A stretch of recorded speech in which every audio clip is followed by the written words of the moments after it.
Saudara Ketua KPK Firly Bahuri dilaporkan ke Dewan Pengawas terkait dengan pencopotan Brigjen Endar Priantoro, Direktur Penyelidikan KPK nonaktif.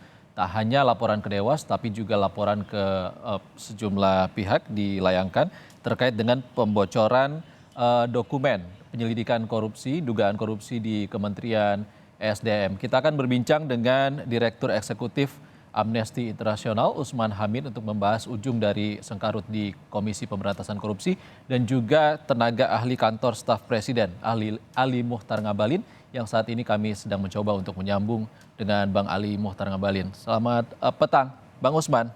Selamat petang, Bung Sen. Selamat petang. Bang Usman, laporan ke Dewan Pengawas sudah ditindaklanjuti pemeriksaan yang dilakukan Dewas terhadap Ketua KPK Firly dan juga beberapa komisioner lainnya juga dilakukan kemarin.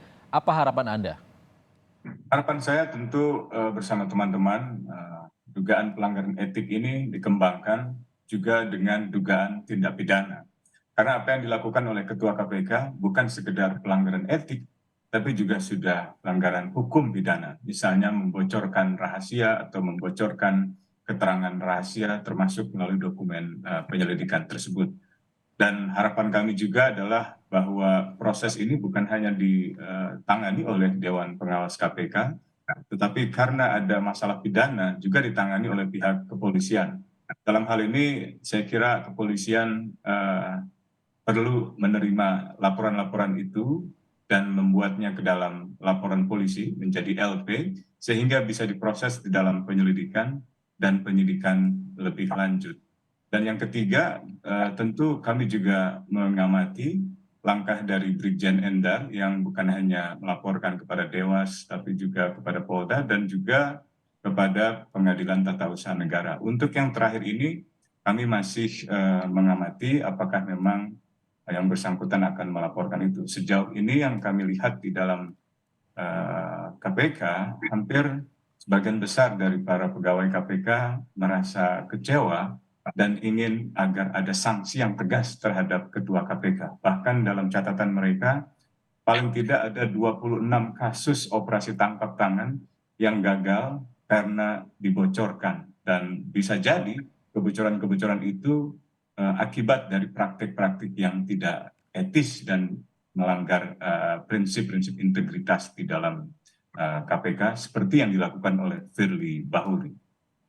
Kalau informasi yang disampaikan oleh Brigjen Endar Priantoro, dokumen yang dibocorkan itu bukan terkait dengan tunjangan kinerja di Minerba ESDM, Bang Usman. Artinya dia mengatakan terkait dengan izin usaha pertambangan di ESDM. Apakah ini adalah dugaan membatalkan OTT berikutnya dari KPK? Sangat mungkin. Dan memang itu yang kami dengar dari awal. Jadi bukan sekedar dugaan korupsi tunjangan kinerja pada tahun anggaran 2020 sampai tahun 2022 di Kementerian ESDM, melainkan juga dugaan suap terkait dengan pemberian izin usaha pertambangan. Dan masalah yang kedua ini saya kira jauh lebih serius karena telah menimbulkan dampak yang cukup serius di perusahaan lingkungan dan juga pelanggaran hak asasi manusia di berbagai wilayah. Nah, kita ingin agar proses penggeledahan yang semula telah dilakukan oleh KPK yang menemukan surat dokumen itu bisa dilanjutkan, dikembangkan dengan memeriksa Direktur Jenderal Minerba, Pak Idris Froyoto, untuk kemudian dikembangkan lebih lanjut lagi tindak pidana korupsi yang melibatkan mereka, dan termasuk juga memeriksa dugaan keterlibatan dari Menteri ESDM di dalam dua masalah tersebut, baik itu dugaan korupsi tunjangan kinerja atau TUKIN maupun juga dugaan suap di dalam izin usaha. Oke, Bang Usman, kita sudah tersambung dengan tenaga ahli kantor staf Presiden Ali Muhtar Ngabalin. Selamat sore, Bang Ali. Selamat sore, Assalamualaikum warahmatullahi wabarakatuh. Man, puasa. Warahmatullahi. Oke, Bang Ngabalin, tadi kita sudah berbincang terkait dengan kasus yang menerpa Ketua KPK Firly Bahuri dan juga polemik di dalam tubuh KPK. Ada juga desakan mundur kepada Ketua KPK. Tanggapan Anda terkait itu? Terima kasih ya, Ramadan Mubarak, sehat walafiat. Pertama yang saya ingin menyampaikan itu bahwa langkah-langkah proses yang sudah diajukan oleh Bang Usman dengan teman-teman termasuk pimpinan KPK, para penasihat, dewas dan lain-lain sebagainya. Itu udah benar itu. Kalau diduga ada pelanggaran dengan dokumen yang ada, itu benar. Jadi langkah-langkah itu sudah dilakukan, oke. Tetapi kalau langkah-langkah ini diikuti dengan narasi, kemudian ada diksi tentang tuntutan untuk segera diberhentikan, kemudian pengunduran diri dan lain-lain, menurut saya pertama kita tidak mengedukasi publik bagaimana orang menyampaikan pendapat di ruang publik. Yang kedua, ini dilakukan oleh orang-orang terpelajar, orang-orang yang pernah terdidik, orang-orang yang pernah memimpin lembaga-lembaga hebat ini. Kalau cara ini dilakukan, maka jangan disalahkan kalau ada orang pertama memberikan penilaian, itu saya punya tweet itu. Ini ada semacam post power syndrome. Yang kedua, jangan memasukkan ada gerakan-gerakan baru seperti mengisyaratkan ada semacam kebencian, kemarahan kepada lembaga-lembaga tinggi negara seperti ini. Karena itu yang saya sebut, kita tidak mendidik orang banyak loh.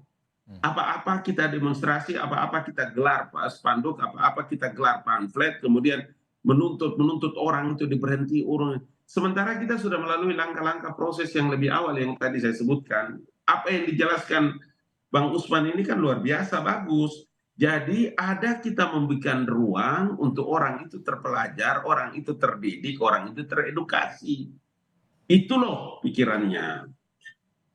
Oke, Bang Abalin. Kalau tadi kata Bang Abalin, Bang Usman, artinya ada dugaan post power syndrome di sini.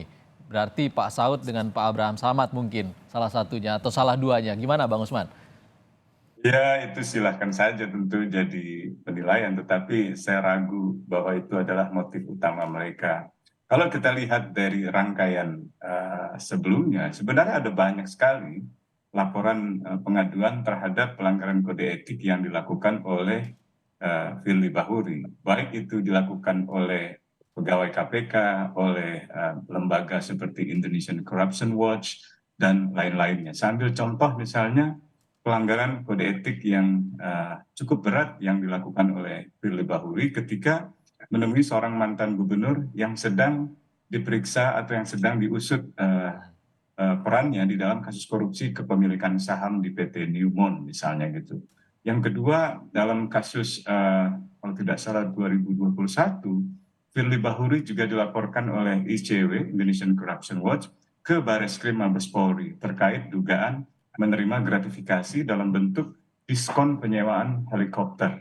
Dan itu diterima saat Firly menyewa helikopter untuk perjalanan pribadi dari Palembang ke Batu Raja, Lampung. Nah, juga ada dilaporkan juga oleh beberapa pihak, misalnya Firly Bahuri menemui pihak-pihak yang berhubungan dengan kasus korupsi yang sedang ditangani di KPK. Misalnya menemui Timbo Siahaan, komisaris PT Pelindo pada tahun 2021 di dalam suatu acara yang jelas melanggar kode etik pimpinan KPK. Dan ada banyak lagi yang juga dilakukan oleh Firly Bahuri, termasuk bertemu dengan pejabat Badan Pemeriksa Keuangan, Pak Bahrullah Akbar, yang saat itu tengah menjalani pemeriksaan sebagai saksi kasus suap dana perimbangan tersangka Yaya Purnomo yang ditangani oleh KPK pada tahun 2018.